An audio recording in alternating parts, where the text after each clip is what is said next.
I'm not as worried about the cerebral edema as I was. It seems to be diminishing, but good. Brad continues to have a good deal of discomfort. Well, that's to be expected, isn't it? I mean, after all, 3 cracked ribs, fractured skull. Well, of course. We can be grateful the edema didn't affect his eyesight. But still... Well, you judge for yourself when you see it.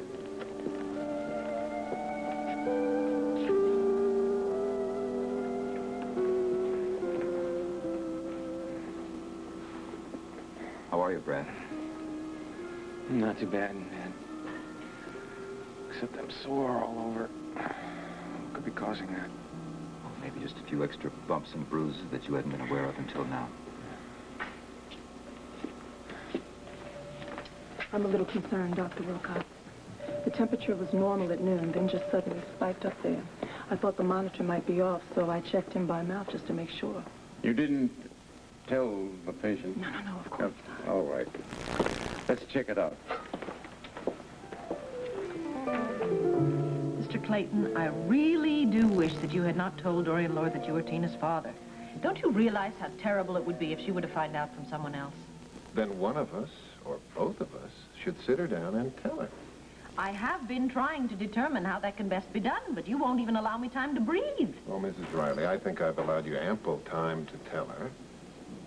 Or is it possible that you have your own reasons for not wanting Tina to know about me?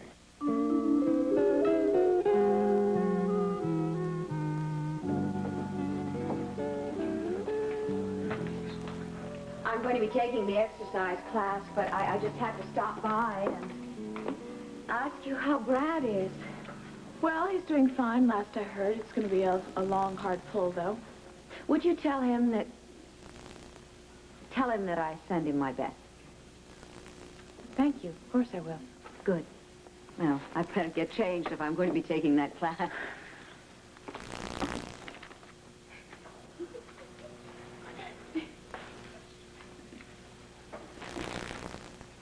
You know, Tina seems rather calm and blasé, considering the big new development in her life. What big new development? Why, her father just suddenly turning up out of nowhere. In fact, I had lunch with him today. He's really quite charming. Tina's father is here in Llanview? Yes. You mean she didn't tell you? No, but I'm sure if she knew that she would have. I can't believe it. Tina's father?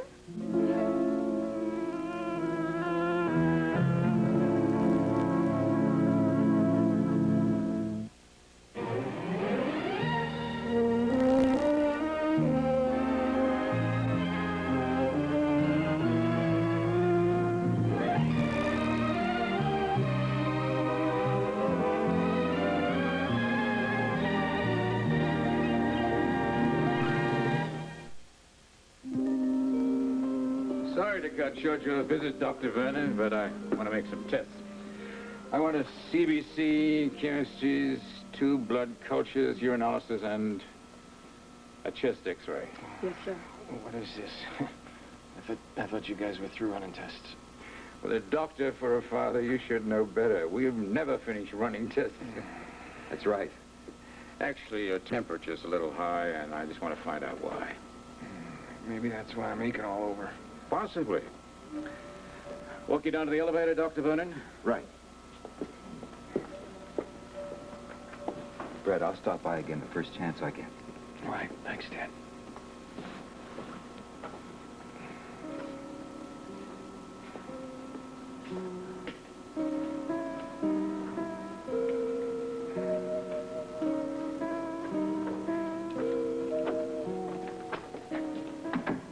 Temperature 101. Spiked up very suddenly. I don't like it well. Symptomatic of some kind of complication.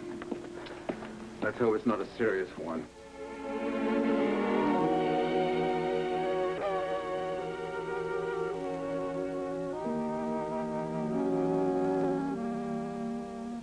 Mr. Clayton, why would I want to prevent Tina from learning about you? To keep her for yourself, of course. Oh, you speak as if she were my possession. Oh, no. No, Mrs. Riley, don't misunderstand me. I'm not accusing you of having any ulterior motives. It just occurs to me that it's possible that you care so much about Tina that you really don't want to share her with anyone else. I don't want her life to be upset, and that, it seems to me, is what you are bent on doing.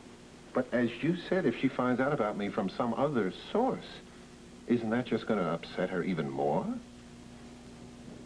Mrs. Riley, I'm as uncertain about all this as you are. I have absolutely no idea how Tina's going to react to me. Well, if, as you say, your #1 priority is Tina's welfare, then would you do me a favor? And before you see Tina, talk to someone who is a good friend of mine. He's the chief of staff at Landview Hospital. He is also a psychiatrist. Why? Is Tina in therapy? No. No, she's not. But Dr. Vernon knows her very well, and I think we could all benefit from his advice. What's the matter? Well, I have to tell you, I really don't put much stock in the opinion of psychiatrists. Would you at least listen to what he has to say? All right. But can I talk to him right away? Yes, I'll call him right now. Come in. Vicky, we got to make a decision on these new advertising rates. Oh, sorry. I didn't know you had someone with you. Sorry, Clint, this is Ted Clayton. This is Clint Buchanan. He is the executive editor of the Banner. How do you do, Mr. Clayton? Nice to meet you. Clint knows who you are. No? Yes, I told her not to move too fast. It's been my experience that it never hurts to sit back and consider all sides of the situation. Well, what's to consider? I am Tina's father. I guarantee you I'm not an apparition, and I'm going to be around here for a long time. You see, Mrs. Riley, I want my daughter's love. Now, I promised you that I'd talk to Dr. Vernon, and I will do that, so don't worry. Pleasure to meet you, Mr. Buchanan. Mrs. Riley, would you ask the doctor to call me at the hotel? Soon.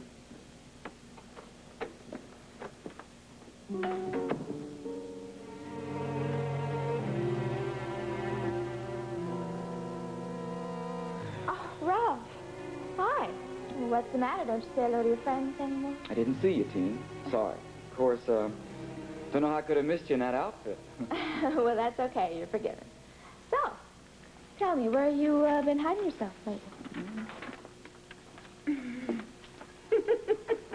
I must say, the girl must be equipped with radar, the way she zeroes in on the nearest male.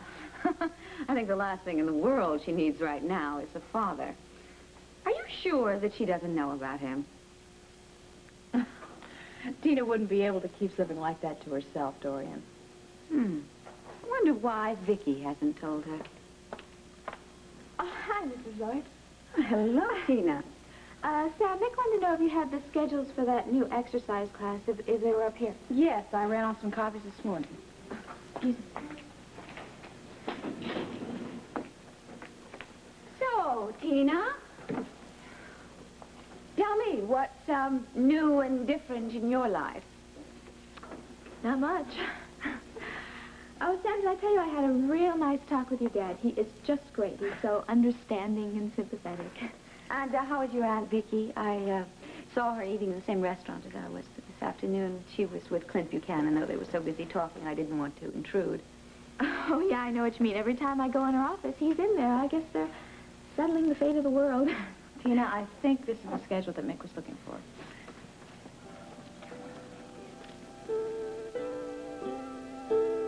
Dorian, you'll be a lot happier when you stop interfering in other people's lives. And when and if that day comes, I'll feel a lot more comfortable with you.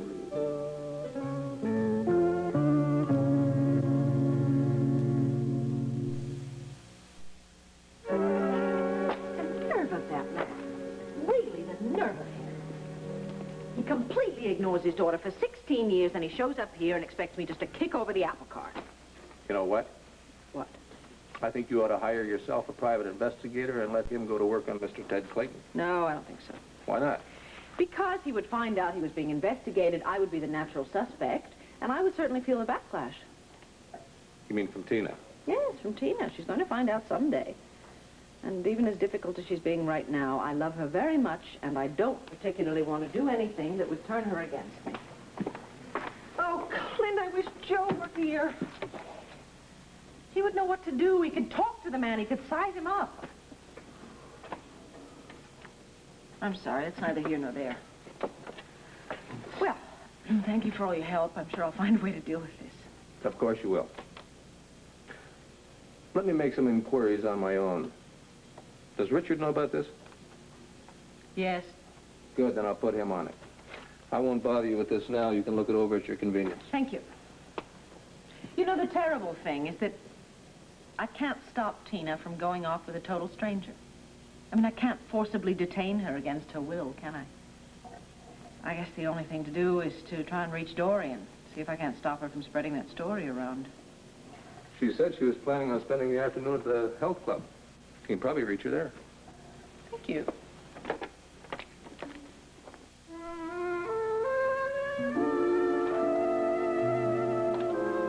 Tina, just a minute.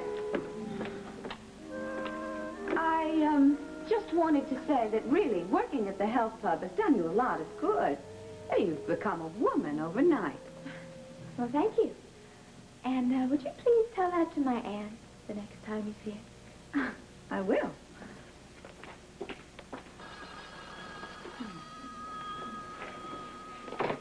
Lambview Health Club. Sam, it's Vicky Riley. Do you know if Dorian Lord is there? Yes, Vicky, she's right here in the office. Could I have a word with her, please? Certainly. Hang on a minute. Dorian, it's Vicky. She wants to work with you. I wonder what she wants. Well, I'll be downstairs. I'll be right back, though. All right. Hello, Vicky. What an incredible coincidence. I was just talking to Tina before you called. We were having a delightful conversation. You were? Yes. Oh, she's become so grown up, so mature. But you know, I was amazed when I found out that you hadn't told her about her father. Dorian, that's the reason I am calling you. Oh, don't worry. I didn't say a word. But I can't understand why you're keeping it from her. But Ted Clayton seems like such a charming, such an attractive man. I don't see why she wouldn't welcome him with open arms. Dorian, I sincerely appreciate your not telling Tina. I assure you I intend to break the news to her when I think the time is right. Now, her father and I have been in touch, and we have agreed to handle this in the way that will be least hurtful and least shocking to Tina. Well, don't worry. I won't tell another soul. Thank you, Dorian. Oh, my goodness, I just realized. I did say something to Samantha. This was before Tina came in. You see, I was sure that Samantha knew because she and Tina are such close friends. Ah, dear. Is she nearby? Could I speak with her? She just left the office, but I'll tell you what. I'll see if I can find her for you. Okay, hold on.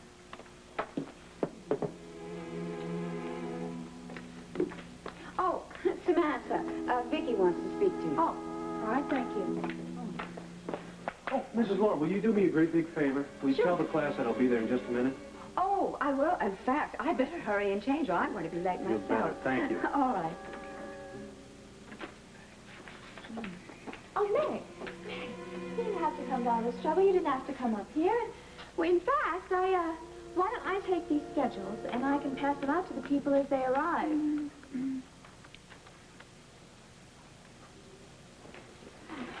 Well, I can wait till she Tina, don't do that. Well, nobody's around. I don't care. Well, I guess I don't care either. Draw. You've been replaced. What are you talking about? I have a new lover. Or at least I'm working on one. Oh, really? Who? Johnny Drummond. Johnny Drummond. One date does not a lover make. But I know what makes men tick. And then you just push the button, hmm? Well, it worked with you. But it never will again.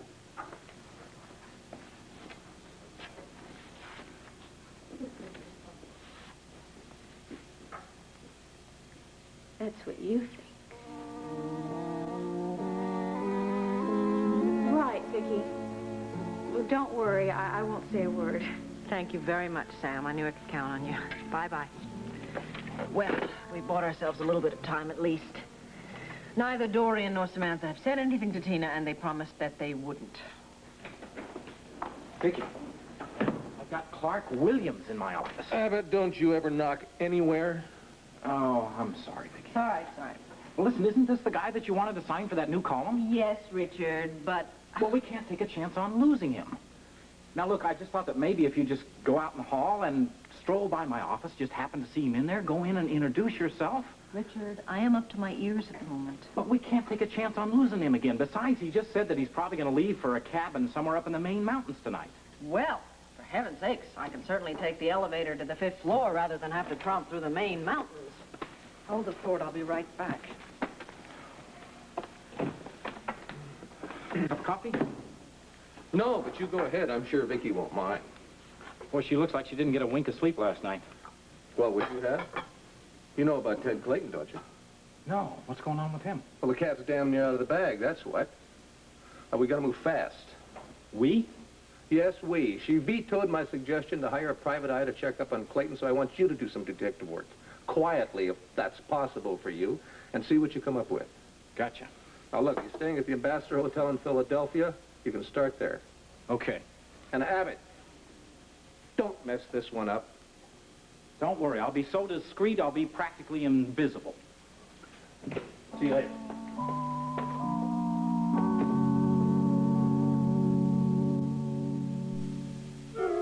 Tina's father.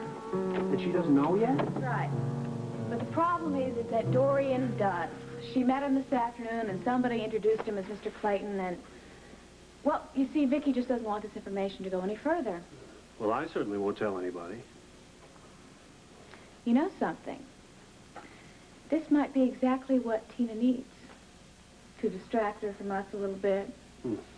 Give us a little time alone, maybe. Wouldn't that be nice? Carla, this is beautiful. Oh, Jack brought it from Africa. On a camel safari in Kenya before we were married. You sure you want me to have this? I'm going to keep a few pieces for myself, but I want to give most of them to friends and people that he admired, and a few museums. Thank you very much. Did you know that he tried to get you as head nurse on his service before you came back? No. Of course, Peter Jansen wouldn't hear of it. I really wish I'd known. Plus the fact my life might have been a lot less complicated if I hadn't gone back to work for Peter. Jenny, I don't think so. I don't think it would have made any difference. One thing I've learned these last few years, you can't run away from your feelings. Yeah. Well, when do you think you're going to be able to come back to work? I don't know. There's so much to do, settling Jack's estate. Can't your lawyers do all that? Yes, but I would prefer to do it myself. Must be very difficult for you. I consider it a labor of love. I want to do whatever I can to perpetuate his memory and inspire other people to follow in his footsteps. I'm sorry. I didn't mean to get into a speech. That's okay. So, I understand that Karen has been discharged and she's back at Ina Hopkins. Yes, she's very happy and excited to be back on her feet again. And, of course, all her friends are there. Oh, yeah. Though I must say... What? I don't quite understand why Ed continues to live there, especially since he wants to get elected as lieutenant governor of the state. Well, it never seemed to me the type that would put a lot of stock in appearances. Oh, that's not quite the point. You see, the voters do. They pay a lot of attention to appearances and to a candidate's associations. Well, it's none of my business. How's Brad? Well, he's doing, I think, as well as can be expected. It's going to be hard for him. Ma seems to feel that he's turned himself around. He took religious instruction while he was in prison, and, well, he has a lot of plans for himself when he gets out of the hospital. And in the intervening time, of course, you can reassess your situation. Yeah. I think the things happen for the best. I just wish that I had had another chance, a second chance in my relationship with Jack. Oh, well, I didn't want to get into that subject again. May I look in on the baby before I leave? Twist my arm. Okay.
Of course, we'll continue to monitor Brad's vital signs, and we'll know more tomorrow when we have the blood workup.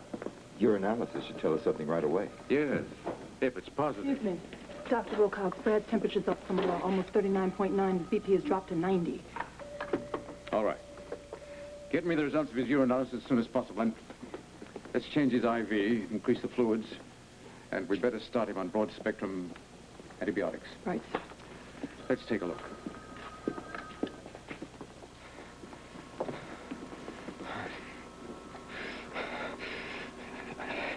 I feel really strange, Dad. What's the matter with me? I feel like I'm burning up. Well, your temperature's gone up a little bit, Brad, that's all. We're trying to pinpoint the reason for it. Probably some minor infection. Look, Brad, there's nothing to worry about. Everything's under control.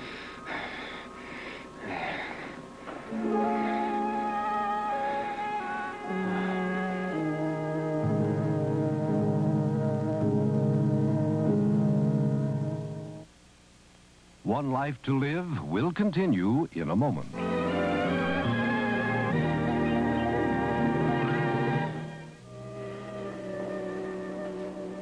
Of course, in most child abuse cases, the kid is usually so scared that the parents are going to retaliate when they get him home. I know. Do you know when I asked him how he got hurt?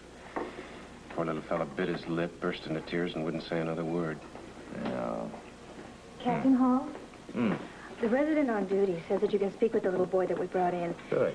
Give them about 10 minutes to let him get settled, and then check with the floor nurse. Okay, right. Thank you. Oh, nurse, listen, how is he? Do I dare ask Ed about Mary? He's so sharp, if I even mention Jenny's baby, is he going to guess the truth? Well, okay, thank you. Thank you, man. Oh, boy. Well, looks like I'm not going to make my dinner appointment tonight. Oh, something special? What, dinner? Oh, yeah. Trina's cooking up something special for Karen's homecoming. Ed, what's your opinion of Katrina Carr? Oh, I think she's a terrific lady. A little flaky sometimes. Well, you think she's got her personal problems squared away? What kind of question is that, Doctor? Trust me. Well, okay, so she's been in a life, and I've seen a lot of women go back to it, if that's what you're after. Well, I know a lot of them get out of it and stay out, don't they? Yeah, Karen did. Of course, I guess she's kind of a special case. She had a lot of support from Larry, and... I hear Katrina has a new boyfriend. Uh-huh. Yeah, she's going with a guy. Well, don't you think that might help her settle down? Yeah, well, it might, except she has a little problem with men. I mean, trying to sustain a close relationship, you know? This guy gets too serious, she just might take off. Plus the fact she's always been a rebel, keeps bad-mouthing conventional relationships like marriage. Yeah, but that could be just talk, right? Hmm. And maybe she secretly envies anybody with a successful conventional relationship. Yeah, that could be, Look, we're Sounding like a couple of amateur psychiatrists, you know. What's this all about? Ed. Hmm? Oh, hey, Richard. I'm glad I finally tracked you down. Yeah. Hi, Peter. Hey, how are you, Richard? Have you got a minute? Sure. Tell you what, why don't you take my seat, Richard? I've really got to get back to work. Peter. I tell you what, we'll talk about that later, all right, Ed? Oh, hello, Peter. How are you? Good. Dr. Wilcox, how's Brad Vernon? Not good. Temperature's up, BP down. I'm afraid of septic shock at this point. What do you think it's kidney failure? That's one of the possibilities. We're running tests. Okay. Will you keep me informed? Sure will. Thank you. So I was hoping you might be able to help me. Okay, so what's the problem? Clint wants to know everything we can find out about a man named Ted Clayton. Apparently his first name is Theodore, although I'm not even sure of that. Well, what else you got on him? He's in his early 40s, apparently in the import-export business, currently registered at the Ambassador Hotel in Philadelphia, and has a home address in Seattle. And I was hoping, Ed, you might be able to do just a little informal check for us. Well, maybe. You'd give me a good reason. Well, he claims to be Tina Clayton's father. Vicky, I assure you that he volunteered the information, and he in no way indicated that it was supposed to be a secret. I believe you, Dorian. Oh, well, thank you. And I hope you will keep it in strictest confidence, at least until I've told Tina. Oh, I will. I promise. But if he is going to go around town just dropping this information on everybody he meets, then... Well, I know. I'm going to have to move fast. Tell me something. What did you think of him? To tell you the truth, I was rather impressed by him. In what way? Well, he's very gentlemanly, very well-spoken. He's certainly very knowledgeable about his business. Which he told you was what? He's an importer of art objects from the Far East. Well, at least that jives with what he told me. Oh, it's the truth. I met him through Dr. Franklin. Ted Clayton has a Buddha that the museum wants me to buy for them. Is it valuable? 15th century. You know, Dr. Franklin was very impressed with Ted. He said even before the museum had the piece authenticated that Ted knew its exact dollar value. Vicky, why do you think Tina will be so shocked about her father? Does she think he's dead? She's never known for sure. He left the family when she was 3 years old, and there has been no contact ever since. That's been a long time. Yes. So you can imagine how traumatic it could be for her, and how shocked she might be when she finally comes face to face with him.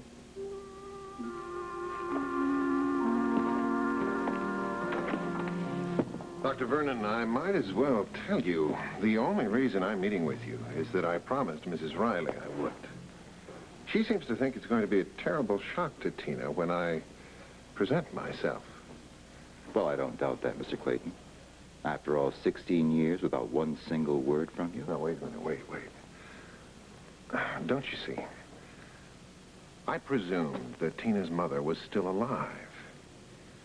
And you have to understand that when our marriage broke up, there was a great deal of bitterness on her side. It was not the kind of situation where I could just drop in casually from time to time, or even keep up a correspondence. But that's all in the past. The point here is that I somehow have to convince Mrs. Riley that the longer she postpones this, the worse it's going to be when I walk in and announce myself to Tina. And I promise you, that is my intention. And my patience is wearing very, very thin.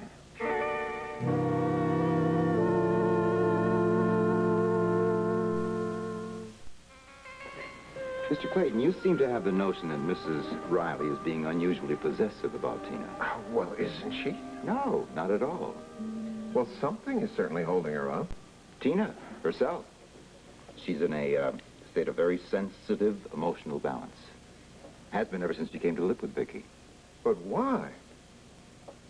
Do you really have to ask that question?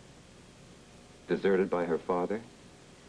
Look, I'm not being judgmental. I'm only reciting the facts as Tina knows them. At 17, her mother dies, and she is thrust into a family of strangers. On top of what you may or may not know, Mrs. Riley's husband with whom Tina had become very attached, died last winter. No, I didn't know that. All right, well, perhaps I can't understand the cause for Mrs. Riley's concern, but still, Dr. Vernon, did you ever know my late wife? Briefly, yes. Very lovely woman. You know, the last letter I received from her was pitiful. I've been haunted by it ever since.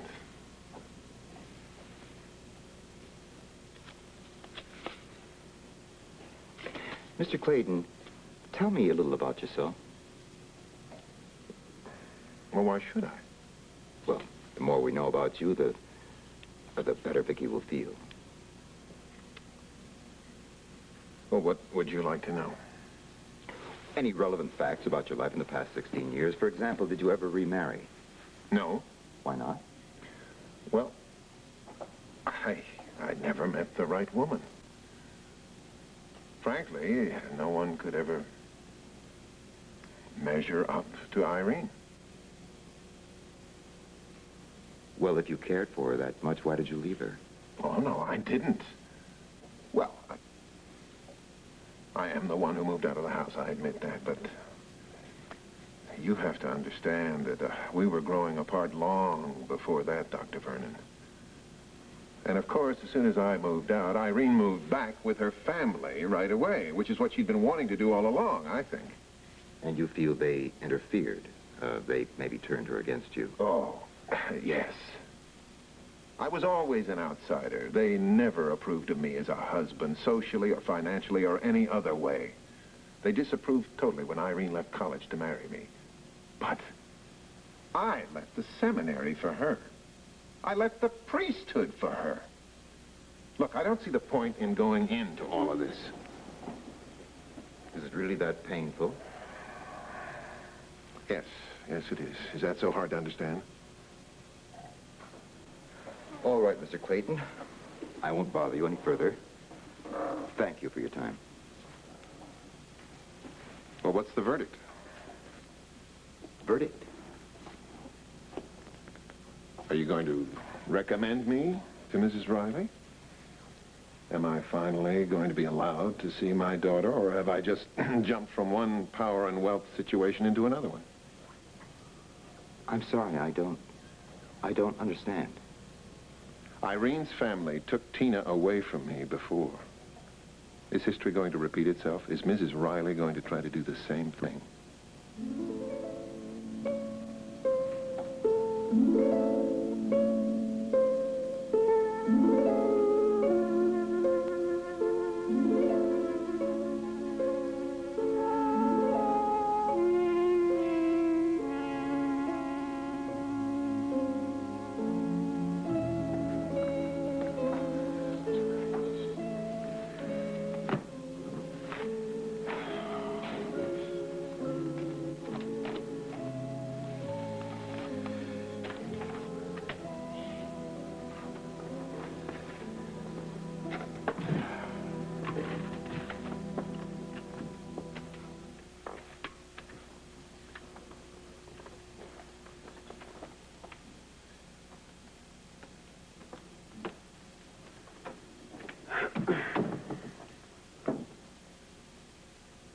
Is Sam around? No, she isn't. The hospital called. They had some sort of emergency about Brad. How bad? I don't know. She didn't wait for details. She just left. Nick, what do you think would happen if Brad... Well, you know, do you think Sam could handle it? I think she could. With my help.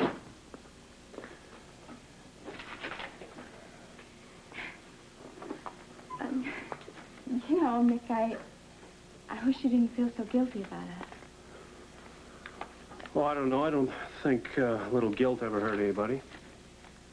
But what happened between us was so beautiful. I mean, every night I dreamed about being in your arms, and you were so tender and loving, and I just can't imagine how you can turn around and walk away like that. Tina, I've tried to explain to you before. I know that you love Sam. But how can you love her and make love to me?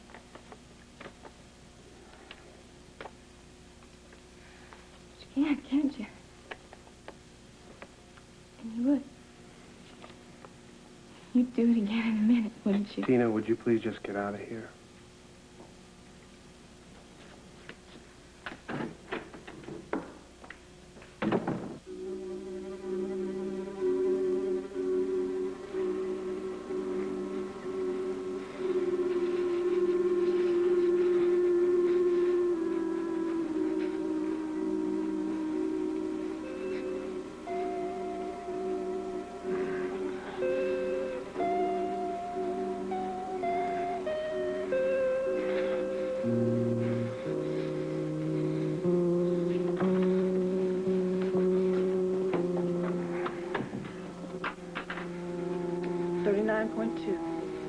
What's the matter with me?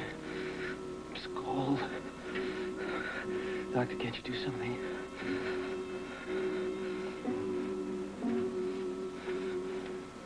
Keep an eye on him. Right, Doc.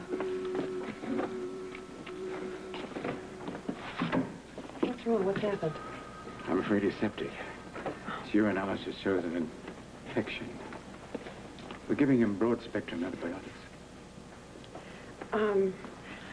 Doctor, I'd really like to go in and see him if I could. Only for a moment. Thank you.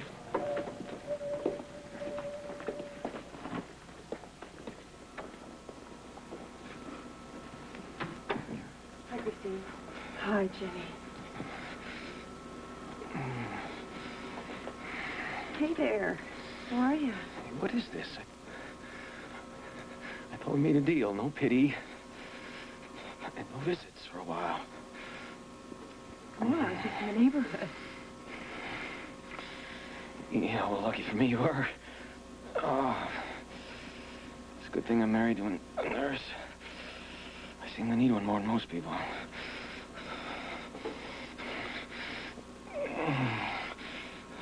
Jenny, help me. Please, help me.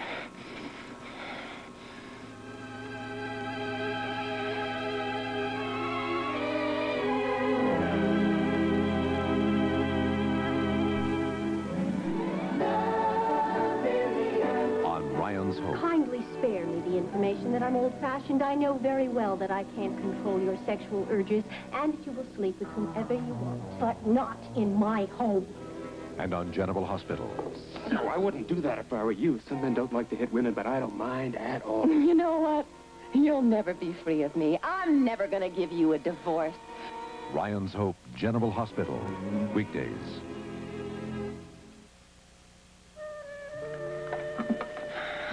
I can't imagine where my father is. You know, he's supposed to meet me down here at 6 o'clock, and I don't know, Dr. Wilcox is too busy with Brad, so he can't tell me anything either. Honey, you want me to go see what I can find out? I was going to go upstairs anyway to tell Mom I'm going to drive her home. Would you mind? Not at all. Oh, thank you. I'll be glad to. Oh, Carla. Peter, hi. Do you know anything? Yes, as a matter of fact, I was looking for Sam. Why don't I tell you both at the same time? Sam, I was just with Dr. Wilcox up in ICU. He's with Brad right now. They think they've isolated the problem. It seems to be nothing but a simple bacterial infection, and they've caught it early enough that they think that the chances for recovery are very good.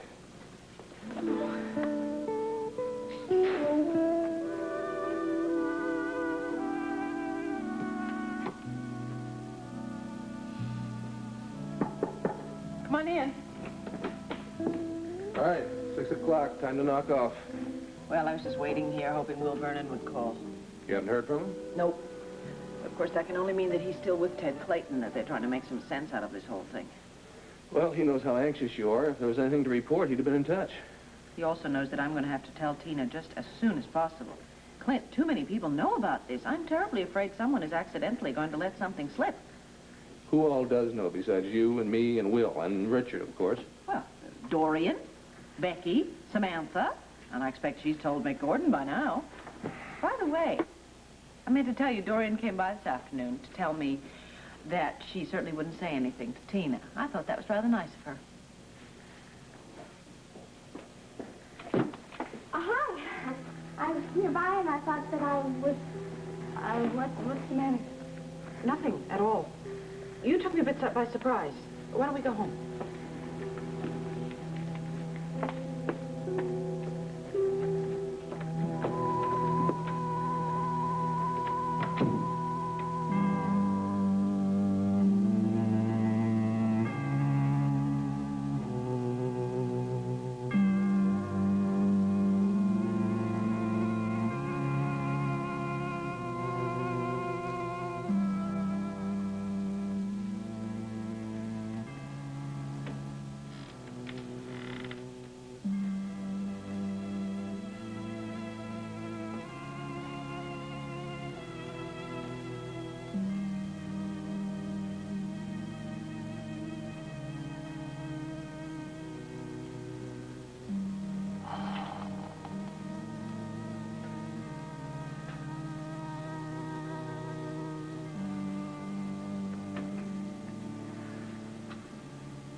Dear Lord, please be with Brad now.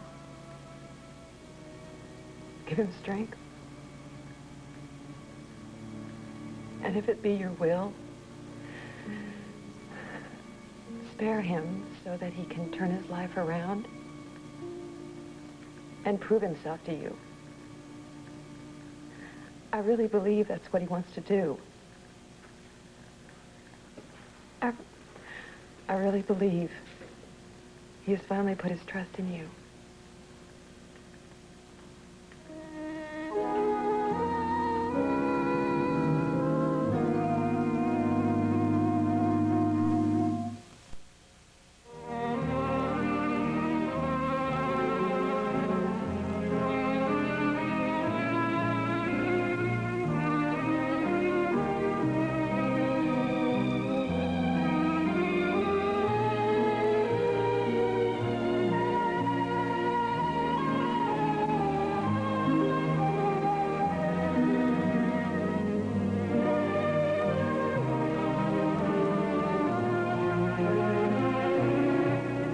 Tomorrow, Mork comes up with a wildly funny medicine when he discovers he's allergic to Mindy on Mork and Mindy. Then Benson goes ghost hunting when the craziest things start giving the staff the spooks. Sunday, Hal Linden turns song and dance man on a high-stepping tour of the most exciting places in New York in Hal Linden's Big Apple. Now stay tuned for General Hospital following FYI, next on ABC.